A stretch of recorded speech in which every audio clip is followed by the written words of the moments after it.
with the first slide. Before going into the details of the topics, सबसे पहले मैं आप लोगों को एक आइडिया दे देना चाहता हूँ कि कनेक्शंस के बारे में मैं कैसे प्रोसीड करूँगा। तो मैं सबसे पहले शुरुआत करूँगा इंट्रोडक्शन से। इंट्रोडक्शन के बाद I will move to aim and objective कि हम जो कनेक्शन पढ़ रहे हैं उसकी ऑब्जेक्टिव क्या होनी चाहिए, उसका एम क्या होना चाहिए, उसका क्या पर्पस होना चाहिए आगे प्रैक्टिकल वर्ल्ड में या प्रैक्टिकल लाइफ में। Then we will see some theory, then we will see various different techniques जो यूज़ हो सकती हैं कनेक्शंस के लिए। और फिर हम नेक्स्ट देखेंगे कि जो वेरियस टाइप्स ऑफ जॉइंट्स हैं, कितने टाइप्स के जो जॉइंट हैं वो पॉसिबल हो सकते हैं अगर हम स्टील स्ट्रक्चर डिज़ाइन की बात करें उनमें कनेक्शंस की हेल्प से। तो मैं सबसे पहले शुरुआत करूँगा इंट्रोडक्शन से। तो इंट्रोडक्शन में मैं ये बताना चाहता हूँ कि connection, what is connection in steel structure design point of view. So connections are the devices which are used to join element of a structure together at a point such that forces can be transferred between them safely. Connection का मतलब है कि अगर आपके पास कोई भी दो steel structure हैं या दो स्टील के एलिमेंट्स हैं और आपने दो एलिमेंट्स को ज्वाइन करना है, दोनों एलिमेंट्स को ज्वाइन करने के लिए कनेक्शन की हेल्प हम लोगों ने लेनी पड़ेगी।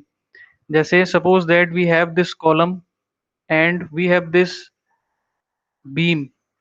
अगर मुझे कॉलम और बीम दोनों को ज्वाइन करना है, दोनों एलिमेंट्स को ज्वाइन करना है स्टील स्ट्रक्चर के पॉइंट ऑफ व्यू से, दोनों अगर स्टील के बने हुए हैं, then I will need the help of connections.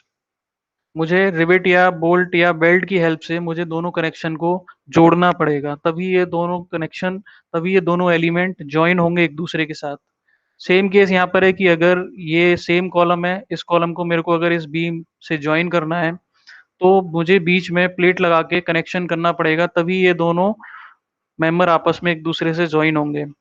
तो कनेक्शन का हमारा सिंपल सा मतलब है कि कनेक्शन वो डिवाइस हैं, ये जो कनेक्शन है बीच में रिवेट या बोल्ट, ये वो डिवाइस हैं जो दो एलिमेंट को ज्वाइन करने के लिए हम लोग यूज करते हैं। तो इन कनेक्शन का मतलब क्या है, इन कनेक्शन से हम लोग ये देख सकते हैं कि ऊपर जो भी हम लोड लगाएंगे इस किसी भी एलिमेंट पर, चाहे वो कॉलम हो या बीम हो, तो वो जो लोड है वो एक मेंबर से दूसरे मेंबर में ट्रांसफर होगा इन कनेक्शंस की हेल्प से। इसीलिए जो सबसे ज्यादा इंपॉर्टेंस है कनेक्शन की वो ये है कि लोड ट्रांसफर इजिली पॉसिबल हो सकता है। दूसरा जो इंपॉर्टेंट पॉइंट है, steel structure is an assemblage of different members such as beam columns which are connected to one another. तो अगर हम किसी भी स्टील स्ट्रक्चर की बात करेंगे तो जनरली स्टील स्ट्रक्चर को अगर हम यहाँ पर थोड़ा सा अवॉइड करें, हम केवल अगर स्ट्रक्चर की बात करें तो जो भी स्ट्रक्चर है उसमें बीम और कॉलम होना ही होना है, दोनों का इंटरकनेक्शन होगा। और अगर स्टील स्ट्रक्चर की बात करें तो बीम और कॉलम दोनों स्टील के बने होंगे। तो अगर हमें असेंबल करना है नंबर ऑफ कॉलम्स को बीम के साथ या नंबर ऑफ बीम को कॉलम्स के साथ, then we need the connections between them, then we need these connection between them to transfer the load from one member to another member. This is our main point of view for steel structure design regarding connection. Next, we are moving to aim and objective. What is the objective regarding connection, or what must be the aim, और what should be the condition, जिन condition को satisfy करा अगर हम करा लें तो हम ये मान लें कि ये जो कनेक्शन है हमारा ये सक्सेसफुल कनेक्शन है। ठीक है, तो स्ट्रक्चर के पॉइंट ऑफ व्यू से, स्टील स्ट्रक्चर के पॉइंट ऑफ व्यू से कुछ तीन क्राइटेरिया हैं कि अगर हम उन तीन क्राइटेरियाज का ध्यान रखेंगे, एक दो तीन, तो अगर हम इन तीनों को टेक केयर करेंगे तो हमारा जो कनेक्शन है वो सक्सेसफुल होगा, कनेक्शन में कोई भी प्रॉब्लम नहीं आएगी डिजाइन पॉइंट ऑफ व्यू से।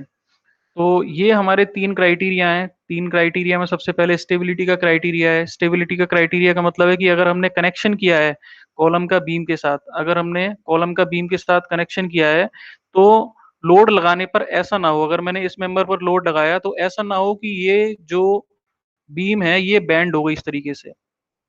तो स्टेबिलिटी का क्राइटेरिया ये इंश्योर कराता है कि जो भी हम कनेक्शन यहाँ पर कर रहे हैं वो स्टेबल होना चाहिए, यानी जो दोनों मेंबर हैं वो एक दूसरे के साथ रिजिडली कनेक्टेड होने चाहिए। उनके बीच में कोई भी बेंडिंग नहीं होनी चाहिए, कोई भी ओवरटर्निंग नहीं होनी चाहिए, कोई भी स्लाइडिंग नहीं होनी चाहिए। और अगर कॉलम है तो उसके लिए कोई भी बकलिंग नहीं होनी चाहिए, ना तो उस स्ट्रक्चर में ना ही किसी पार्ट में, ड्यू टू लोड्स। तो अगर हम किसी भी पार्ट पर लोड लगा रहे हैं या नंबर ऑफ पार्ट्स पर लोड लगा रहे हैं, तो जो पूरा स्ट्रक्चर है हमारा कंप्लीट स्ट्रक्चर, उसमें कोई भी फेलियर नहीं होना चाहिए ओवरटर्निंग को लेके। जैसे ये अगर लोड लगाने पर बेंड हो रहा है, या अगर इस पर हम लोड लगा रहे हैं तो ये श्रिंक कर रहा है या एक्सटेंड कर रहा है, तो ये चीजें नहीं होनी चाहिए। अगर ये चीजें नहीं हो रही हैं, दैट मीन्स कि जो कनेक्शन है हमारा वो स्टेबल कनेक्शन है। दूसरा हमारा जो मेन ऑब्जेक्टिव होगा, वो हमें देखना है स्ट्रेंथ को लेके, कि जो भी हम कनेक्शन यहाँ पर प्रोवाइड करा रहे हैं, उस कनेक्शन के किसी भी मेंबर पर अगर कोई भी लोड लग रहा है, अगर कोई भी लोड एक्ट कर रहा है, तो उस लोड की वजह से कनेक्शन में जो भी स्ट्रेसेस इंड्यूस हो रही हैं, वो मटेरियल के अंदर जो स्ट्रेस इंड्यूस हो रही हैं वो उससे ज्यादा ना हो। ये चीज हमें बताएगी स्ट्रेंथ के क्राइटेरिया को, कि अगर मटेरियल के अंदर जो स्ट्रेसेस हैं, लोड की वजह से जो स्ट्रेस आ रही हैं, वो मटेरियल के अंदर जो स्ट्रेस आएंगी, उन स्ट्रेस से अगर कम होगी या उसके बराबर होगी, दैट मीन्स कि जो जॉइंट की स्ट्रेंथ है वो हमारी बहुत बेटर होगी। यानी जितनी भी स्ट्रेसेस लोड की वजह से आ रही हैं, कनेक्शन हमारा इजिली उसको बेयर कर लेगा। तीसरी जो इंपॉर्टेंट क्राइटेरिया है वो है सर्विसिबिलिटी की क्राइटेरिया। सर्विसिबिलिटी की क्राइटेरिया में कुछ कंडीशंस आती हैं, जैसे नंबर 1 पर है स्टिफनेस, उसके बाद आएगा डिफ्लेक्शन, उसके बाद क्रैकिंग और वाइब्रेशन। तो अगर हम कोई भी कनेक्शन बना रहे हैं, अगर हम कोई भी कनेक्शन प्रोवाइड करा रहे हैं दो एलिमेंट के बीच में या दो स्ट्रक्चर, स्टील स्ट्रक्चर के बीच में, जैसे कॉलम और दूसरा बीम, तो लोड लगाने के बाद रिजल्टिंग स्ट्रक्चर में जो कंप्लीट स्ट्रक्चर है उसमें ना तो कोई वाइब्रेशन होनी चाहिए, ना ही कोई क्रैक्स आने चाहिए डिफरेंट पार्ट्स में, जैसे यहाँ इस साइड में क्रैक आ गया, इस साइड में क्रैक आ गया, ये अनडिजायरेबल है। अगर क्रैक्स नहीं आ रहे हैं, वाइब्रेशन नहीं हो रहा है लोड की वजह से, दैट मीन्स कि हम सर्विसिबिलिटी क्राइटेरिया को फुलफिल कर रहे हैं। तो अगर किसी भी स्ट्रक्चर में, स्टील स्ट्रक्चर के पॉइंट ऑफ व्यू से अगर हम कनेक्शन की बात करें, अगर वो कनेक्शन स्टेबिलिटी, स्ट्रेंथ और सर्विसिबिलिटी के तीनों क्राइटेरिया को इंश्योर करता है, तो हम ये कहेंगे कि जो कनेक्शन है वो बहुत ज्यादा हेल्दी है स्टील स्ट्रक्चर के पॉइंट ऑफ व्यू से। So any steel structures connection should satisfy all these three conditions: stability, strength, and serviceability. Next, we are moving to some theoretical aspect of connections. A structure can become compacted and functional only when its various components are satisfactorily connected. ये बात बिल्कुल ठीक है कि अगर हम कोई भी स्ट्रक्चर की बात कर रहे हैं, उसको हम तभी काम में ला सकते हैं जब उसके डिफरेंट पार्ट्स एक दूसरे से बहुत अच्छे तरीके से कनेक्टेड हों। जैसे मैं इस एग्जांपल की बात करूं, यहाँ पर दो रेल्स हैं, एक रेल ये है, दूसरी रेल ये है। अगर मैं दोनों को ज्वाइन करना चाह रहा हूँ, then I will need the help of some connections between them. दोनों को ज्वाइन करने के लिए मैंने इस कनेक्शन की हेल्प ली, बीच में एक प्लेट लगाई और मैंने यहाँ से ये 3 बोल्ट लगा दिए। इन तीनों बोल्ट को लगाने से जो ये दोनों रेल्स हैं ये एक दूसरे से कनेक्टेड हो गई बहुत अच्छे तरीके से। तो ये चीज हमें यहाँ पर ध्यान रखनी है कि जो भी हम कनेक्शन बना रहे हैं वो फंक्शनल होना चाहिए, वो यूज में आना चाहिए कनेक्शन बनने के बाद, और वो तभी आएगा जब हम ये तीनों कंडीशन को सेटिस्फाई करेंगे: स्टेबिलिटी की, स्ट्रेंथ की और सर्विसिबिलिटी की। There are several types of connection in steel structure. There some connections are riveted, bolted and welded connection. तो स्टील स्ट्रक्चर में हम कनेक्शंस की बात कर रहे हैं तो बेसिकली तीन टाइप के कनेक्शन पॉसिबल हैं। बेसिकली तीन टाइप के कनेक्शन पॉसिबल हैं, जिसमें जो सबसे पहला कनेक्शन है वो है हमारा रिवेटेड कनेक्शन। तो रिवेटेड कनेक्शन यहाँ पर हम देख सकते हैं, ये है हमारा एक एग्जाम्पल रिवेटेड कनेक्शन के लिए, कि यहाँ पर एक प्लेट है, ये दूसरी प्लेट ये है, तीसरा एलिमेंट ये है। अगर हम तीनों को ज्वाइन करना चाह रहे हैं, then we will use the rivets, we will use various rivets to join all these plates together. दूसरा जो टाइप का कनेक्शन हम लोग डिस्कस करेंगे वो है हमारा बोल्टेड कनेक्शन। वो है हमारा बोल्टेड कनेक्शन। तो बोल्टेड कनेक्शन के लिए मैंने ऑलरेडी एग्जांपल बताया था कि अगर ये दो रेल्स हैं, दोनों को ज्वाइन करना है, तो हमने बीच में बोल्ट्स लगा दिए जिनकी हेल्प से ये ज्वाइन हो गई, एक अच्छा ज्वाइंट बन गया। तीसरे टाइप का जो ज्वाइंट है वो है हमारा वेल्डेड ज्वाइंट, कि अगर एक हमारे पास ये चार एलिमेंट्स हैं, एक दो तीन चार पांच, पांच एलिमेंट्स है, अगर हमने पांचों को ज्वाइन करना है तो वेल्डिंग की हेल्प से यहाँ पर हम इस तरीके से इनको आपस में ज्वाइन कर सकते हैं। तो स्टील स्ट्रक्चर में ओवरऑल हम तीन टाइप के कनेक्शन पढ़ेंगे, जिसमें पहला कनेक्शन है आपका रिवेटेड कनेक्शन, दूसरा कनेक्शन है हमारा बोल्टेड कनेक्शन और तीसरा कनेक्शन है हमारा welded connection. All these connections are very important from the point of view of steel structure design. So already we have discussed that these are three techniques which we are going to use in the connection. First one is riveted, second one is bolted and third one is welded. पीछे हम इन तीनों को देख चुके हैं एक brief summary की form में कि जो रिवेटेड कनेक्शन है वो कैसा है, जो बोल्टेड कनेक्शन है वो कैसा है और जो वेल्डेड कनेक्शन है वो कैसा है. So these three techniques we will use in case of steel structure design. Next we will move to riveted connection. सबसे पहले हमने यहाँ पर रिवेटेड कनेक्शन को लिया है, तो हम यहाँ पर ये देखते हैं कि रिवेटेड कनेक्शन में क्या होता है. बेसिकली रिवेटेड कनेक्शन में अगर दो प्लेट है हमारे पास, दोनों को ज्वाइन करने के लिए हमने रिवेट की हेल्प लेनी है. This is rivet, this is our rivet. Rivet में क्या होता है, रिवेट एक छोटी मेटल की पिन होती है, पिन की तरह एक रिवेट है ये, पिन की फॉर्म में आप समझ सकते हो उसको, जिसका जो टॉप पोर्शन है वो हेड बताता है और जो ये वाला पोर्शन है लेंथ की फॉर्म में, ये इस रिवेट की बॉडी है. यही बॉडी है जो कनेक्शन बनाने में सबसे ज्यादा हेल्पफुल है. तो इसको हम कभी कभी शैंक भी बोलते हैं.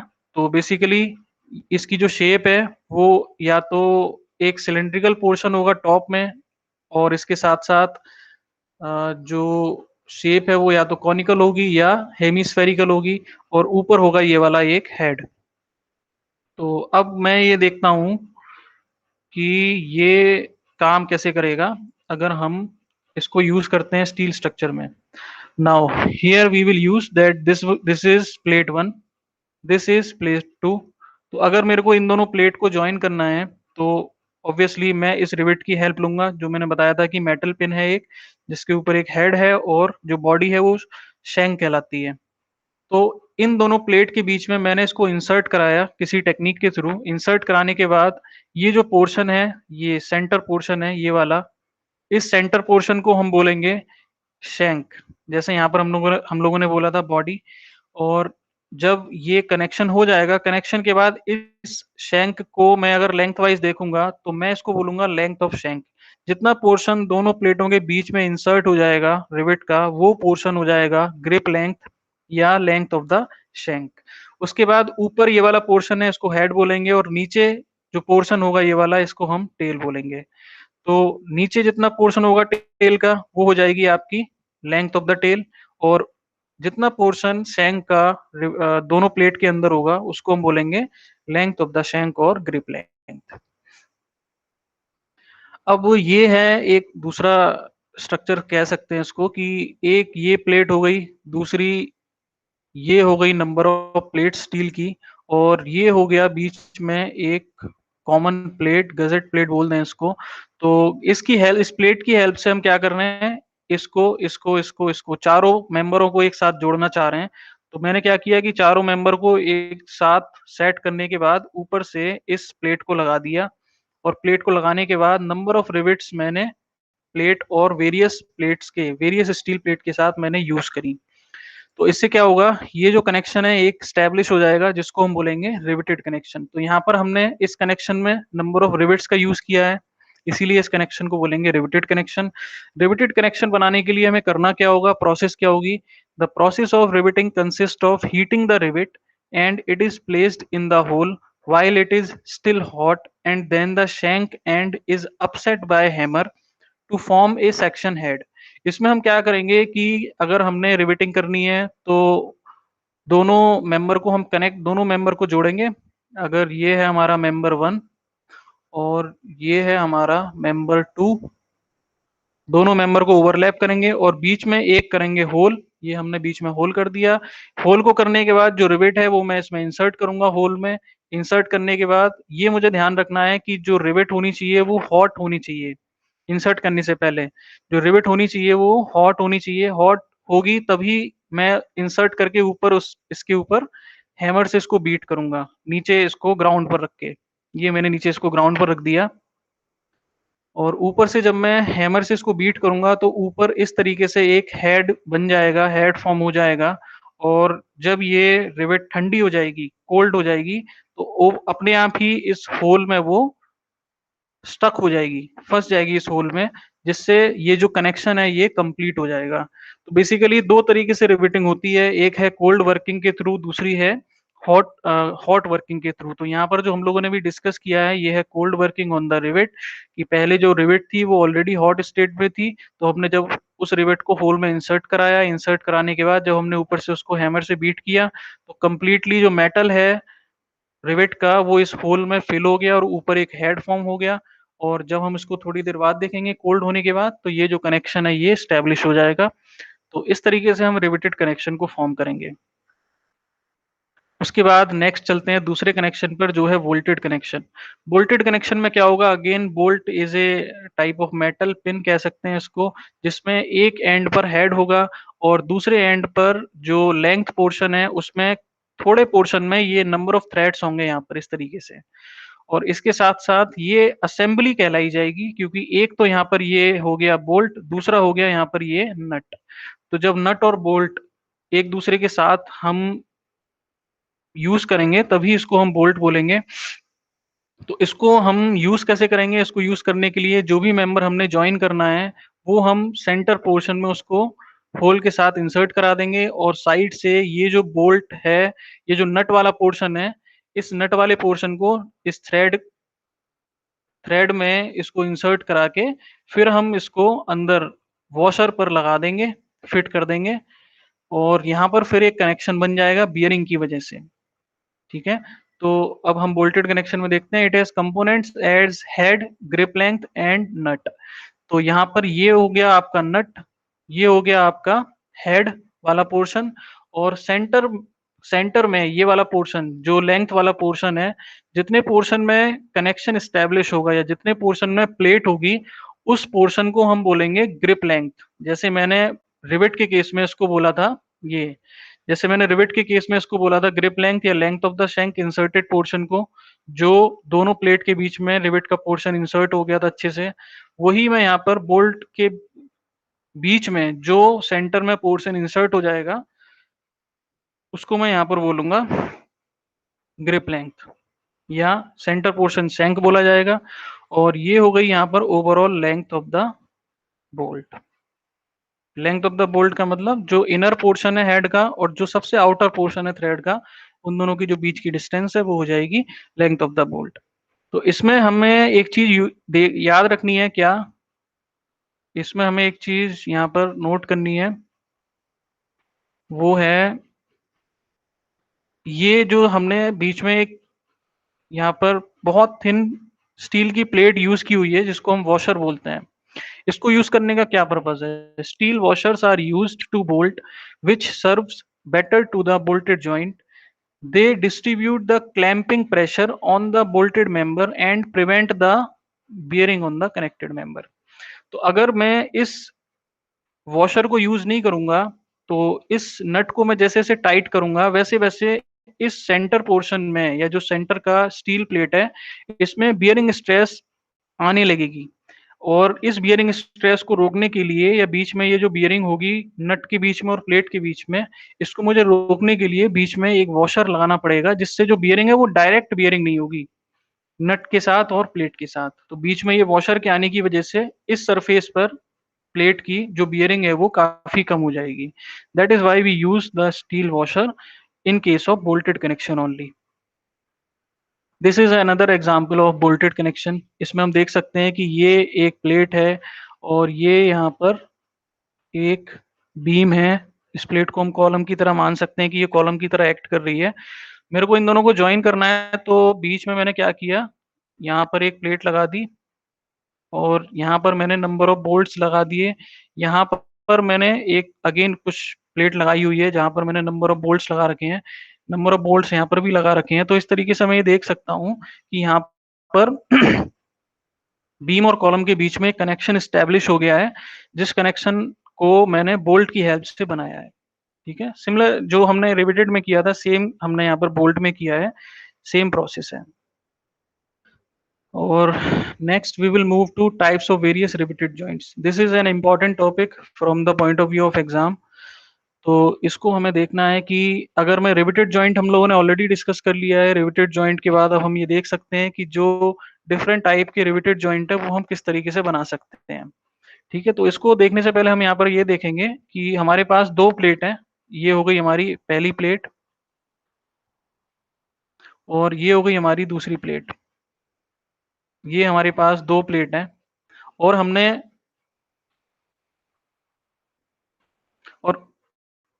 Oh sorry. और हमने क्या करना है, इन दोनों प्लेटों को जॉइन करना है एक दूसरे के साथ।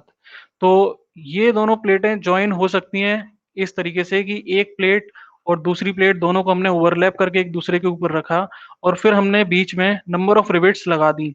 Number of rivets same process से लगाई कि होल किया पहले बीच में ओवरलैप के ऊपर और फिर हमने हॉट प्रोसेस की हेल्प से हमने यहाँ पर हेड फॉर्म कर दिया इस तरीके से।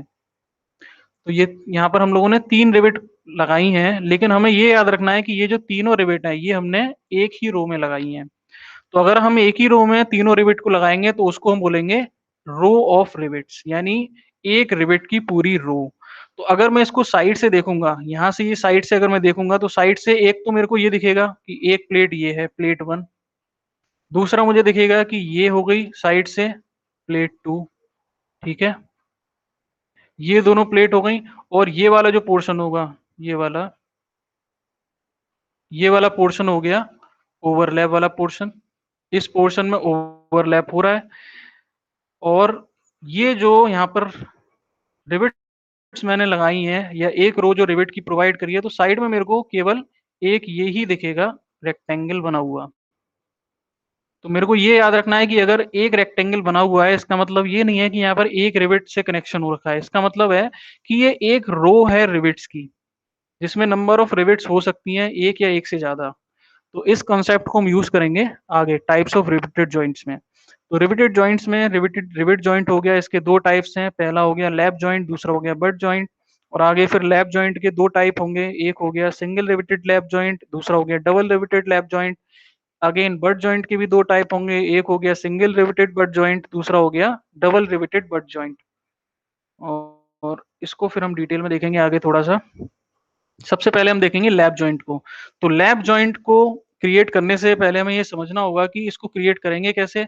इसके लिए हम 2 अगर हमारे पास 2 प्लेट हैं, प्लेट 1, प्लेट 2, तो दोनों प्लेट को हम एक-दूसरे से ओवरलैप करा के इस तरीके से हमें रखना है, जैसे मैंने यहाँ पर देखा था अभी, कि प्लेट 1 हो गई है, ये हो गई दूसरी प्लेट, प्लेट 2।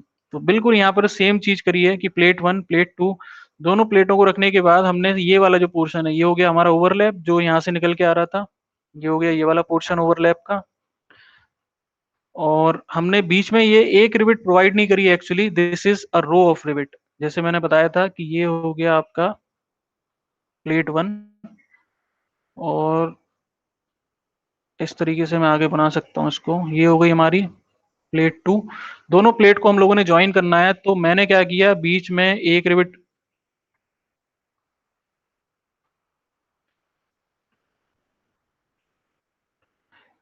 मैंने यहाँ पर लगा दी इस तरीके से, दूसरी रिवेट रिवेट मैंने यहाँ पर लगा दी इस तरीके से। तो यहाँ पर मुझे अगर मैं प्लान में देखूँगा ऊपर से तो मेरे को ये 2 रिवेट दिखाई देंगी, एक ही रो में। और अगर साइड से देखूँगा तो मेरे को केवल एक ही रिवेट दिखाई देगी इस तरीके से। तो यहाँ पर क्या है, ये अब देखोगे ना प्लान इस तरीके से ऊपर से देखोगे तो ये आपको दिखेगा, ये वाला जो पोर्शन है, ये हो गया ओवरलैप ये वाला पोर्शन हो गया ओवरलैप का।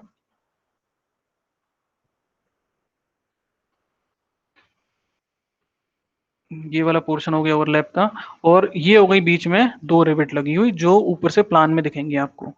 तो इस तरीके से अगर हम ओवरलैपिंग करके 2 प्लेट की, प्लेट 1, प्लेट 2 की ओवरलैप कर रहे हैं और बीच में अगर हम जॉइंट प्रोवाइड करा रहे हैं, this type of joint is known as lap joint.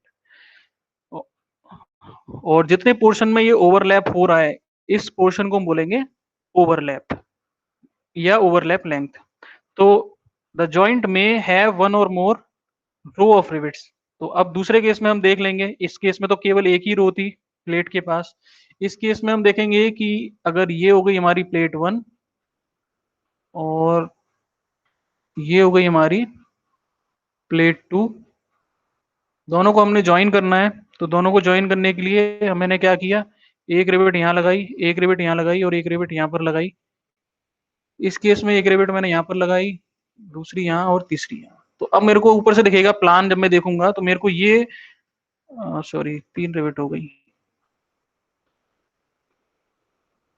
तो अब मैं जब प्लान में देखूंगा तो मेरे को प्लान में ऊपर से दिखेगी कि भाई 2 रो हैं ऊपर टॉप से और दोनों रो में एक और एक 2, एक और एक 2, 2 रिवेट इस तरीके से लगी हुई हैं।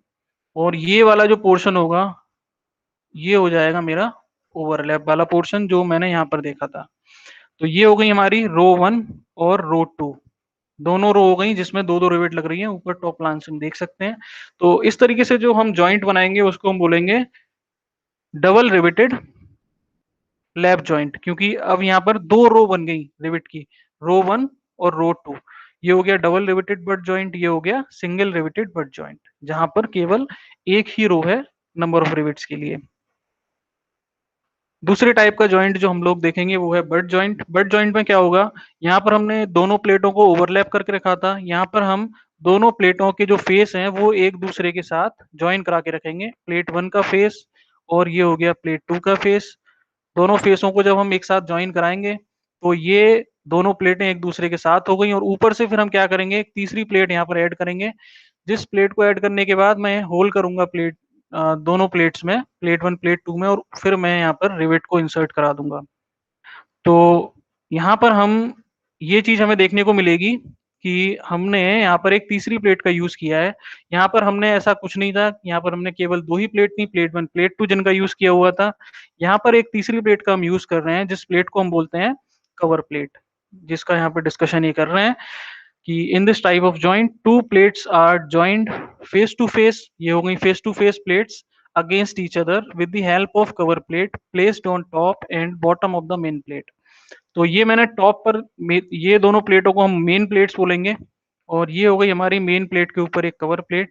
तो इस कवर प्लेट की हेल्प से एक रिविट मैंने इस प्लेट 1 में इंसर्ट करी, और दूसरी रो मैंने रिविट की प्लेट 2 में इंसर्ट करी, और इसको फिर मैं बोलूंगा single cover plate butt joint, क्योंकि एक ऊपर कवर प्लेट दी है मैंने ओनली। अगर मैं कनेक्शन में एक कवर प्लेट ऊपर लगाऊंगा और दूसरी कवर प्लेट में नीचे लगाऊंगा, तो यहाँ पर इस तरीके के कनेक्शन को मैं बोलूंगा double cover single riveted butt joint. Single riveted क्यों बोलूंगा, क्योंकि प्लेट 1 में केवल एक रो है रिवेट की, प्लेट 2 में भी एक रो है रिवेट की, इसीलिए ये सिंगल रिवेटेड बट जॉइंट कहलाया जाएगा। अगर यहाँ पर भी दूसरी रो आ गई, यहाँ पर भी दूसरी रो आ गई दूसरी प्लेट में, तो इसको मैं बोलूंगा double double cover double riveted butt joint. ठीक है, तो आगे भी इसको क्लासिफाई कर सकते हैं, single cover single cover plate double butt joint, यहाँ पर भी इसको क्लासिफाई कर सकते हैं, यहाँ पर भी इसको फर्दर क्लासिफाई कर सकते हैं depending on the number of rose of the rivet. So this is all about the connect